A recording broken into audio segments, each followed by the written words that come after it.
ಎರಡು ಭಾಗಲಬ್ಧ ಸಂಖ್ಯೆಗಳನ್ನು ಕೂಡುವುದು. ಎರಡು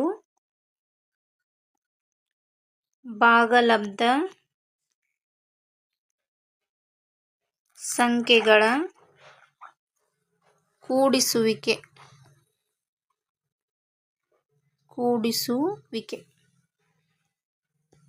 ಉದಾಹರಣೆಗೆ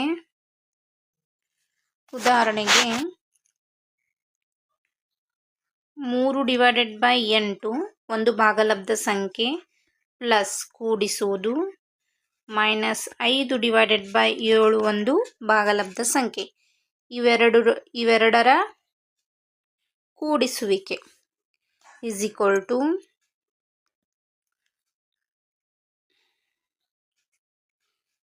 ಇಲ್ಲಿ ಮೊದಲಿಗೆ 7 ಮತ್ತು 8ರ ಲಸಾವನ್ನು ತೆಗೆದುಕೊಳ್ಳಬೇಕು. 7 1 7, 8 1 8. 7 × 8 7 8 56. 56 8 7 56. 7 8 56.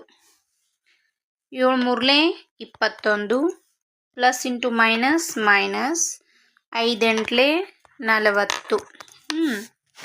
21 ಮೈನಸ್ 40 19. ದೊಡ್ಡ ಅಂಕಿಯ ಚಿಹ್ನೆ ಋಣಾತ್ಮಕ ಮೈನಸ್ ಆಗಿರೋದ್ರಿಂದ -19/56. -19/56 ಕೂಡ ಒಂದು ಭಾಗಲಬ್ಧ ಸಂಖ್ಯೆ. 3/8 ಪ್ಲಸ್ -5/7 ಇವೆರಡೂ ಒಂದು ಭಾಗಲಬ್ಧ ಸಂಖ್ಯೆ. ಇವೆರಡುಗಳ ಕೂಡುವಿಕೆ -19/56 ಇದು ಒಂದು ಕೂಡ ಭಾಗಲಬ್ಧ ಸಂಖ್ಯೆ. ಆದ್ದರಿಂದ ಎರಡು ಭಾಗಲಬ್ಧಗಳ ಸಂಖ್ಯೆಯ ಕೂಡಿಸುವಿಕೆಯು ಒಂದು ಭಾಗಲಬ್ಧ ಸಂಖ್ಯೆಯಾಗಿರುತ್ತದೆ. ಇದನ್ನು ಸಂಕ್ಷಿಪ್ತ ರೀತಿಯಲ್ಲಿ ಹೇಳುವುದಾದರೆ ಎ ಒಂದು ಭಾಗಲಬ್ಧ ಸಂಖ್ಯೆ ಮತ್ತು ಬಿ ಒಂದು ಭಾಗಲಬ್ಧ ಸಂಖ್ಯೆಗಳಾಗಿದ್ದರೆ ಎ ಪ್ಲಸ್ ಬಿ ಸಹ ಒಂದು ಭಾಗಲಬ್ಧ ಸಂಖ್ಯೆಯಾಗಿರುತ್ತದೆ. ಇಲ್ಲಿ ಎ ಎಂದರೆ 3/8, ಬಿ ಎಂದರೆ -5/7. ಎ ಪ್ಲಸ್ ಬಿ ಎಂದರೆ -19 ಫೈನಲ್ ಆನ್ಸರ್ -19/56 ಕೂಡ ಒಂದು ಭಾಗಲಬ್ಧ ಸಂಖ್ಯೆಯಾಗಿರುತ್ತದೆ. ಎರಡು ಭಾಗಲಬ್ಧ ಸಂಖ್ಯೆಗಳ ವ್ಯತ್ಯಾಸವೂ ಸಹ ಒಂದು ಭಾಗಲಬ್ಧ ಸಂಖ್ಯೆಯಾಗಿರುತ್ತದೆ. ಬಿ ಎರಡು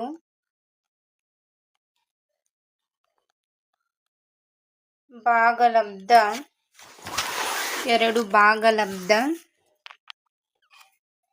ಸಂಖ್ಯೆಗಳ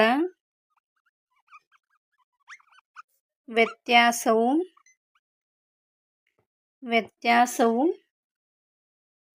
ಒಂದು ಭಾಗಲಬ್ಧ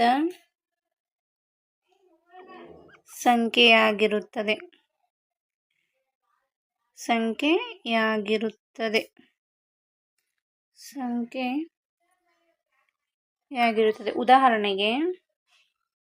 ಉದಾಹರಣೆಗೆ -5/7 ಇದು ಒಂದು ಪೂರ್ಣ ಭಾಗಲಬ್ಧ ಸಂಖ್ಯೆ. -2/3 -5/7 ಒಂದು ಭಾಗಲಬ್ಧ ಸಂಖ್ಯೆ. -2/3 ಒಂದು ಭಾಗಲಬ್ಧ ಸಂಖ್ಯೆ.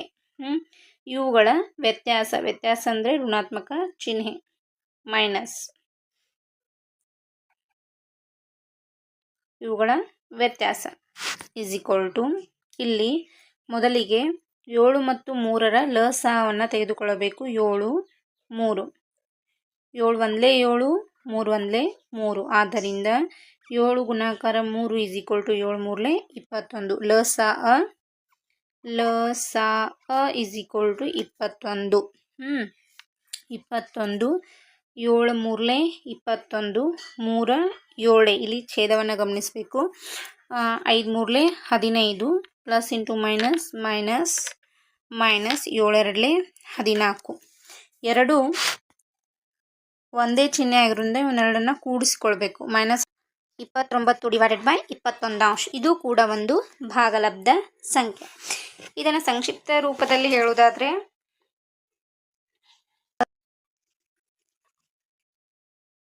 ಎ ಒಂದು ಭಾಗಲಬ್ಧ ಸಂಖ್ಯೆ ಮತ್ತು ಬಿ ಒಂದು ಭಾಗಲಬ್ಧ ಭಾಗಲಬ್ಧ ಸಂಖ್ಯೆಗಳಾಗಿದ್ದರೆ ಎ ಮೈನಸ್ ಬಿ ಕೂಡ ಒಂದು ಭಾಗಲಬ್ಧ ಸಂಖ್ಯೆ ಬರುತ್ತದೆ ಅಥವಾ ಆಗಿರುತ್ತದೆ. ಕೂಡ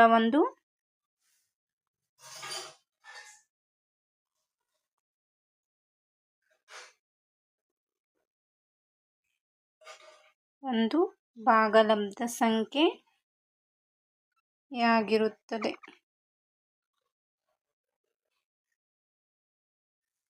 ಸಿ, ಎರಡು ಭಾಗಲಬ್ಧ ಸಂಖ್ಯೆಗಳ ಗುಣಲಬ್ಧವೂ ಕೂಡ ಒಂದು ಭಾಗಲಬ್ಧ ಸಂಖ್ಯೆಯಾಗಿರುತ್ತದೆ. ಫಾರ್ ಎಕ್ಸಾಂಪಲ್, ಎ ಮತ್ತು ಬಿಗಳು ಭಾಗಲಬ್ಧ ಸಂಖ್ಯೆಗಳಾಗಿದ್ದರೆ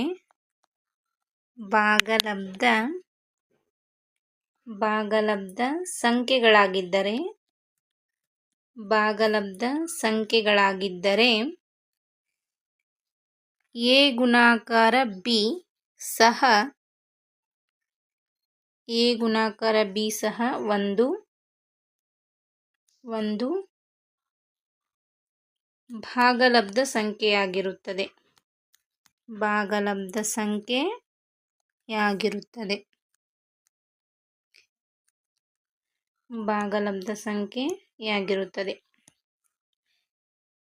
ಇಲ್ಲಿ a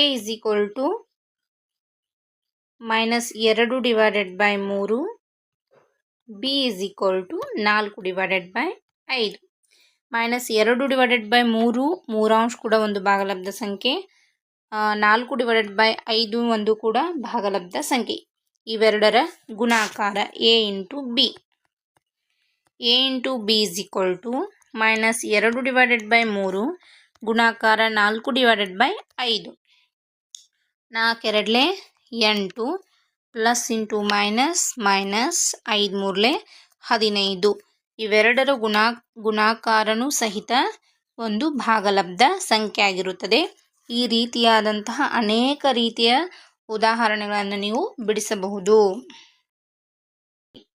ಈಗ ಎರಡು ಭಾಗಲಬ್ಧ ಸಂಖ್ಯೆಗಳ ಭಾಗಾಕಾರವು ಒಂದು ಭಾಗಲಬ್ಧ ಸಂಖ್ಯೆಯಾಗಿರುತ್ತದೆ. ಉದಾಹರಣೆಗೆ ಎ ಒಂದು ಭಾಗಲಬ್ಧ ಸಂಖ್ಯೆ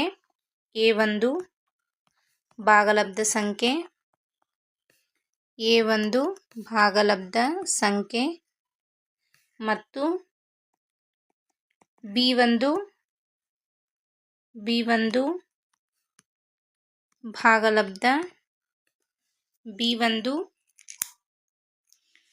ಒಂದು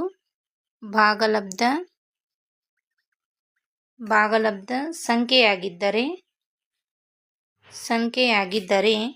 a ಡಿವೈಡೆಡ್ ಬೈ ಬಿ ಅಥವಾ a ಡಿವೈಡೆಡ್ ಬೈ ಬಿ ಕೂಡ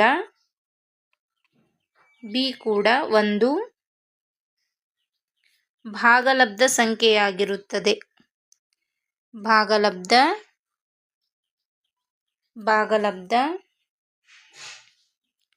ಸಂಖ್ಯೆಯಾಗಿರುತ್ತದೆ.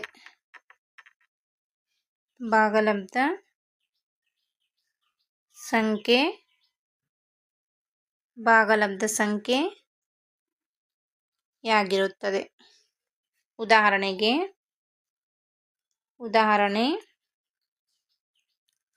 a